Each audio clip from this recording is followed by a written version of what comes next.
Real Bengal চাটুকার mister চাটা ইকবাল ওরফে dot বাবা আমাদের চোখে আঙ্গুল দিয়ে দেখিয়ে গেলেন, বাবারা তোমরা খেটে নয় বরং চেটে বড় হও।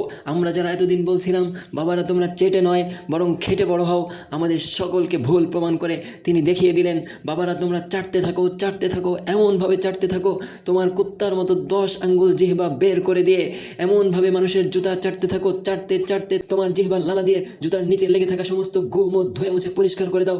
তারপরও যদি সে তোমার পশ্চাৎ দেশে এক লাথি বসিয়ে দেয় তাহলেও তোমার হতাশ হওয়ার কিছু নেই, বরং তুমি আশার আলো দেখতে পারো, কারণ তোমার পশ্চাৎ দেশে একটু আঠা লেগে গিয়েছে। তুমি এখন আরেকজনের জুতা চাটা শুরু করো, চাটতে চাটতে তোমার সেই 10 আঙ্গুল জিহ্বা দিয়ে এমনভাবে চাটবে তার জুতার নিচে লেগে থাকাও সমস্ত গোমদ ধুয়ে মুছে পরিষ্কার করে দিবে। তারপরেও যদি সে তোমার পশ্চাৎ দেশে লাথি মেরে দেয় তাহলেও হতাশ হওয়ার কিছু নেই, কারণ তোমার পশ্চাৎ দেশে অলরেডি অনেক আঠা জমে গিয়েছে। এই জুতায় লেগে থাকা সেই আঠায় তোমার পশ্চাৎ দেশে যে আঠা লেগেছে সেই আঠায় হয়তো একদিন বিসিবি অর্থাৎ বাংলাদেশ চাটাচাটি বোর্ডের সভাপতির সেই আসনটি তোমার পশ্চাৎ দেশে এমনভাবে লেগে যাবে আর কোনোদিন ছোড়ার সম্ভাবনা থাকবে না।